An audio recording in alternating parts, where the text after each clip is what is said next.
Jemele, what do you think of those helmets?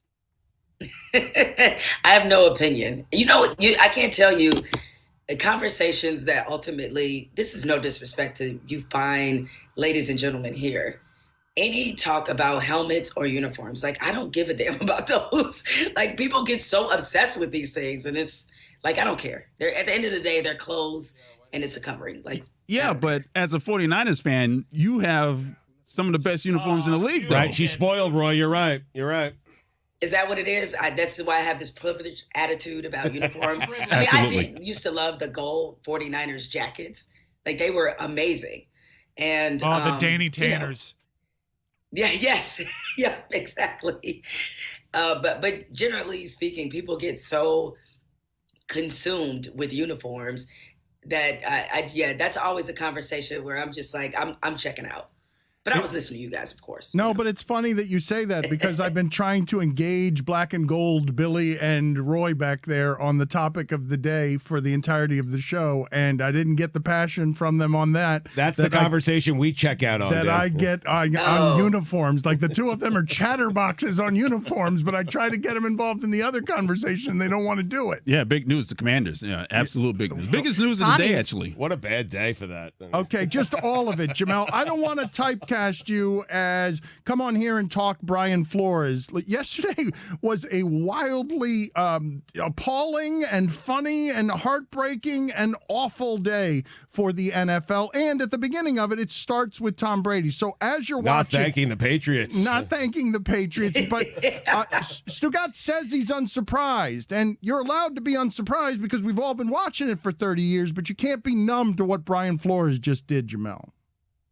No, I mean, that's clearly the biggest news. And I know Tom Brady was thinking, really, I picked a really bad day to announce that I was retiring. And by the way, Dan, I'm totally comfortable being your Black friend for the show. Like, it's okay. In addition to Roy, like, it's fine. I hate it. I'm okay being tokenized. It's okay. But no, I mean, clearly Brian Flores, this is the reckoning that the NFL has deserved for a long time. And many observations there. Number one, shout out to dropping this right on the first day of Black History Month. It's unbelievable. Harriet Tubman would be proud. Like, do it. Unbelievable. Exactly. So all of us who left cookies out for the spirit of Harriet Tubman, we're like, see, the ancestors rewarded us. So there's that part of it. And of course, what was so just ultimately hilarious to me is that the NFL releases this statement, like, very quickly denying the allegations as if they've done any kind of investigation. And they say his claims are without merit. Then why do you have a Rooney Rule? Like, it's just so obvious. If there was no problem with hiring Black coaches, if there was no problem with Black representation in front offices, you wouldn't need to discipline teams for not interviewing minority candidates. So there's very clearly a problem. We know what it is. You have an institutionally racist league, and it's shown up at your front door. So, I applaud Brian Flores for doing when you talk to many coaches, Black coaches in the NFL, these are things and concerns that they talk about among themselves all the time. Like, none of this is new information. None of this is surprising. All of this is very believable. It's just a matter now of, does the league fight this? Because I know the NFL does not want a discovery process. I know that they don't want to keep this in the headlines, particularly as we're coming up on the Super Bowl. So I'm just wondering what their response to this will ultimately be, especially as it relates to Stephen Ross, because the banner headline is the NFL's racist. The second headline is you have an owner trying to tank. Very curious what happens now. Jemele, do you think that the Rooney Rule, while well-intentioned, is beneficial or hurtful in that it leads probably to more of these sham interviews? Well, I guess it's a little bit of both. And the Rooney Rule and just the way this process goes, a lot of Black people watching this situation, regardless of whether or not you're a football fan or not, we can relate to what this is. I mean, because many of us have been on these kinds of interviews before where we know that we're getting this interview because they're checking a box. And what you're hoping is that in that process that you know is a sham, that maybe you will open their eyes up to considering either you or someone who looks like you. And while it is humiliating, as Brian Flores described on CNN this morning, it's the unfortunate condition that people of color, and Black people specifically, have been left with. And while I know, as you said, that the Rooney Rule, the intent was to widen the pool and to get ownership to considering other candidates, the other side of it is that they then just begin to use the Rooney Rule to frankly put Black coaches in a very degrading position of having to beg basically to be considered for jobs that they knew they were qualified for, and in some cases overqualified for. What's going to happen to Brian Flores going forward here? He's going to get the Colin Kaepernick treatment. I mean, I think we all know, I hope I'm wrong, but I would be shocked if he was ever a head coach again. I mean, I could certainly see him being an assistant. I could certainly, see him maintaining some role with the NFL, but I'd be pretty surprised if he was giving a head coaching position. We know from Colin Kaepernick how resentful, vengeful, petty, and vindictive that NFL owners are, particularly when they feel like you have put them on the spot, brought them bad PR. And so I expect the full response to be that Brian Flores has ended his coaching career. Wouldn't that feed right into what Brian Flores is saying, though, Jemele? Oh, it would. And I think that's part of the brilliance of what he did, is that he probably will become the example, in addition to the claims that he stated in his lawsuit. And by the way, shout out to him for using my recent column with The Atlantic as evidence of the racism in the league. It felt to me, actually, Jemele, like they slapped this as we were talking this through and thinking that this might have been thrown together 58 pages in the last week, the moment that Flores got hurt by Bill Belichick, his mentor, making that particular mistake. It feels like that was slapped, like they almost did. A bunch of lawyers got a research project together and like, let's go get what Jemele wrote over here. Here's how we start the argument of we're going to take to court that the plantation mentality is systemic, where the racism is in the conservative NFL. They're not going after the Dolphins here. I think they're going after the institution of systemic racism that has plagued sports the entire time you've been covering it, long before that. Yeah, I mean, because that column I wrote for The Atlantic is only like the 50th version of that column that I've done basically the last 5 or 6 years. So, and that's the thing, like his lawyers, you mentioned, like they put together the research project. This had to be the easiest research project they've ever put together because the evidence is so blatant and it's been written about and discussed so frequently and just so often. So, I do think that it will, we were talking about whether or not he coaches again.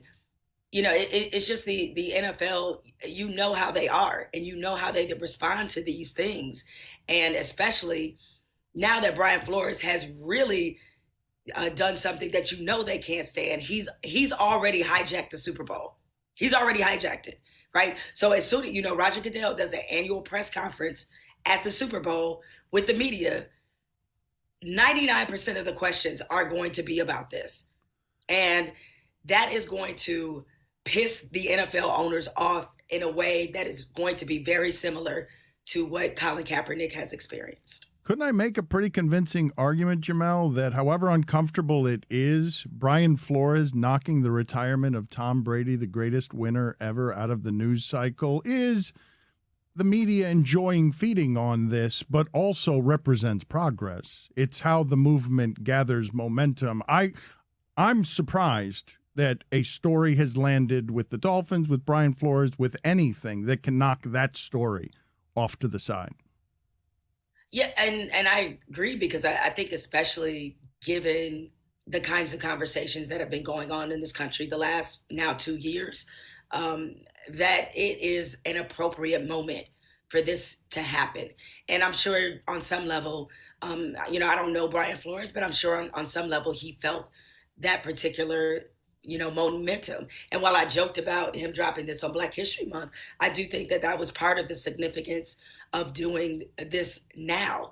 And what I'm really curious about is to see which coaches join him in this fight, because so many of them have experienced what he's gone through, but obviously many of them want to coach in the league. and want to try to one day become a head coach. But I really hope that the other coaches who have experienced what he have and who have been victimized by the systemic racism in the NFL, I hope that they join him. Because the one thing I think was a mistake, the players not joining Colin Kaepernick, regardless if you agree with the method of protest, you knew what he was talking about was real. And you knew the issues he spoke to were real.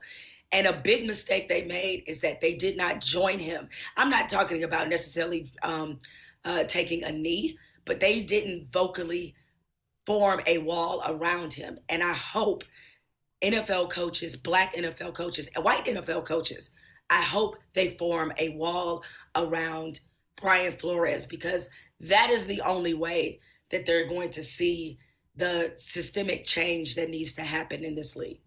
Jemele, do you have a texting the wrong person story? Because I was telling the crew here that once my wife told me to get a foot massage, and her name is Abby, and I finally went to get one in New York City, and I meant to text her, hey, you were right about the foot massage. It's better than sex. I sent it to Alden Smith by mistake. Look at her face. I'm sure he was just like, wow, I didn't realize our friendship had progressed to that level. Still hasn't responded. Yeah, still hasn't responded. Still hasn't? No. All right. So no. you don't know where he stands about this foot massage. I am very fortunate. I do not have that kind of story. However, I do have funny stories about people accidentally texting me. Okay. Right. Where I've gotten some unfortunate texts and I'm like, I'm pretty sure you didn't mean this graphic thing you just sent to send it Name names. You know, to me, especially if you've been in the situation before where you have a number that belonged to somebody else, right? And that then you wind up getting some stuff. One of you guys will find this funny, you know, given our shared history at ESPN. So when I was going through all my drama with the whole Trump thing, I had changed my number to a Connecticut number, a Bristol number, like a few years ago. And one of the senior executives at ESPN, after all this trouble, you know, was going down or whatever, did not realize I had changed my number. So to my old number, he sent something asking about, you know, was I going to give a quote or something? It was related to how I was going to address the Trump situation. And he got cussed out. Now, I don't, because it was an old number.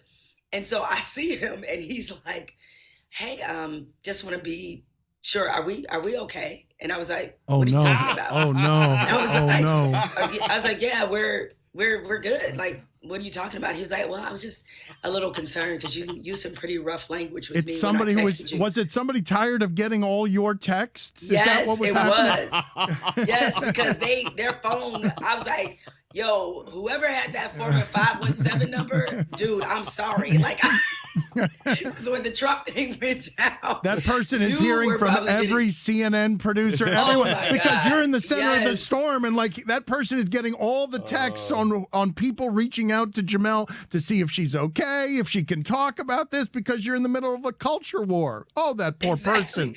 And look, and you never know if your number has been given out to some people who maybe didn't agree with what I said.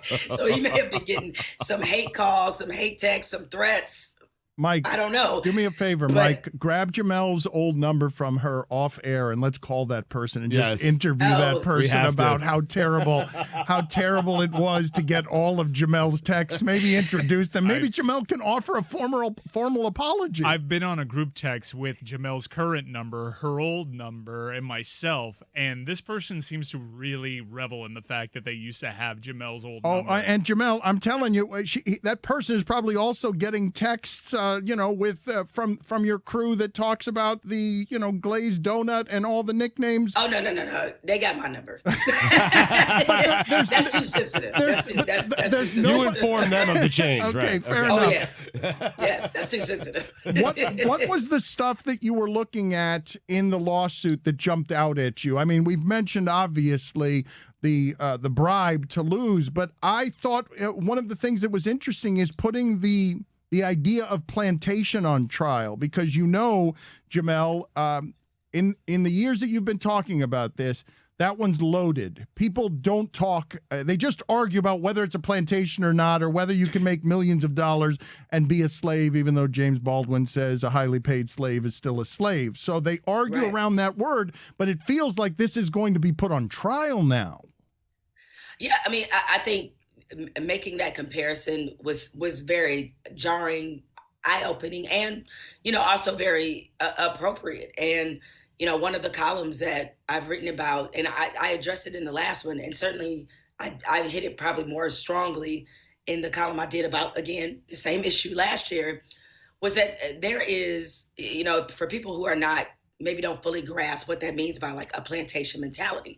The plantation mentality is that Black men are fine as laborers, but never as leaders. And we used to have this same discussion when it came to Black quarterbacks. Part of the reason why there was once a dearth of Black quarterbacks in the NFL is because the quarterback position was considered to be a thinking man's position, that this is a leadership position. This is a face of the franchise position. And Black men are not equipped to be in that role. And I think that mentality has clearly translated to coaching, to head coaching in particular. It's why I cringe many times when that genius label is constantly thrown around to, frankly, usually white coaches, right? Particularly on the offensive side of the football, where they're lauded for their intellect, for their scheme calling, for their play calling. But when it comes to Black coaches, the number one thing you hear about them, they're a player's coach.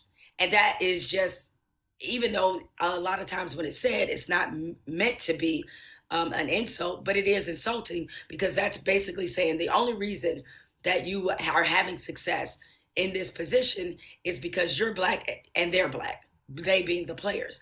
You guys relate, whatever that means. That, they're playing for you because you're Black and y'all identify. We've been, obviously the Dolphins are at the center of this story. It was when not too long ago, when Mike Tomlin, before he got hired with the Pittsburgh Steelers, when, as you know, Dan, the Dolphins interviewed him, and supposedly a team executive said they didn't want Mike Tomlin because he's too hip hop. Like, what does that mean? I mean, instead of calling plays, is he shouting Biggie lyrics? Like, what is this? Right? You know what I'm saying? So that's a recent thing that happened, but it's an attitude that's prevalent in the NFL. And while some people may not outwardly, say certain things, it's in the back of their mind that there's a lot of doubt, a lot of, negative stereotypes that they still carry that impacts how they hire. Mike Ryan, you should be proud that accomplished journalist and thorough researcher Jemele Hill has the information that was broken as news exclusively by Mike Ryan.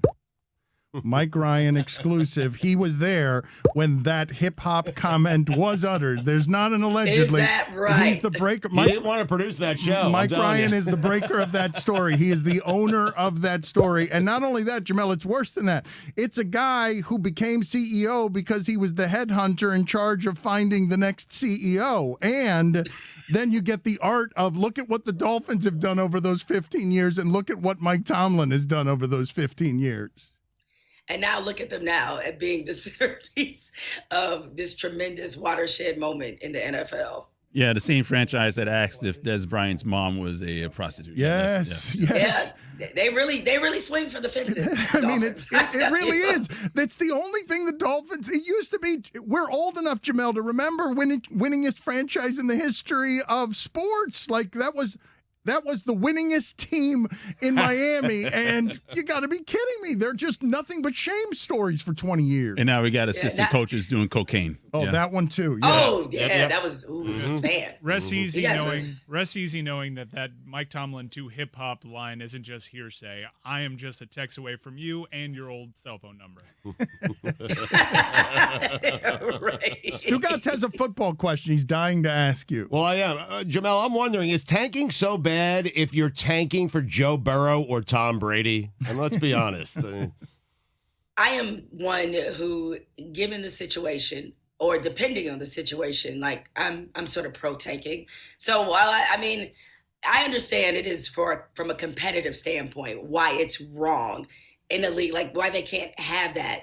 However, that being said, as a Pistons fan, I'm praying to God they continue to lose. Like, please lose as many games as possible. Stop trying so we can get the number 1 pick all over again. So from a strategy standpoint, you look at Joe Burrow.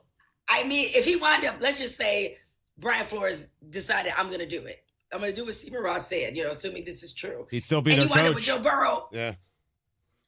I mean, How mad is Miami about that? in the macro sense, I agree. Look, the Browns went from 1 win in 2 seasons to making the playoffs and winning at Pittsburgh. It has its benefits. The NFL rewards losing. However, Right. I cease being on board with tanking when I'm on Dolphins plus 13.5. The gambling element And- of this is a big one, Jemele. Like there are so many things bouncing against the NFL and the NFL's alleged moralities. The gambling thing is, I thought we were talking about which is the actual bigger story today, given, Jemele, that this institutional racism Brian Flores is shedding a light on is something that's been around for a really long time. But the detail of owner trying to bribe coach to lose, that's not a detail we get very often.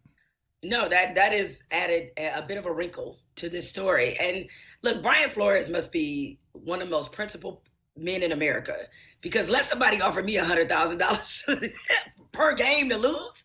What? And he said no.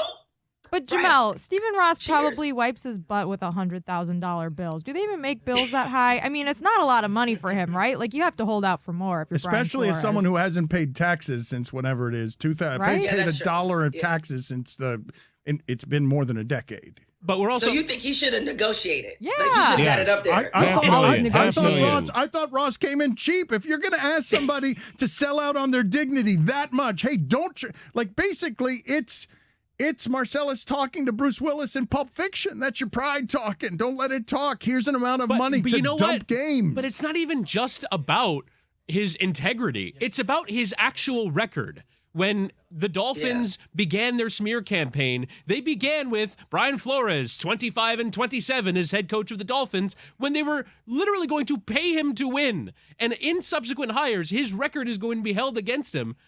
Or pay him to lose, excuse me. And if he lost on purpose because the owner asked him to, that affects his future ability to get hired in other places. But had he lost on purpose and gotten Joe Burrow, he'd still be the head he coach in wouldn't all have likelihood. lost. He right? wouldn't have lost. Yes. He'd be the shining jewel in the Belichick rotten tree.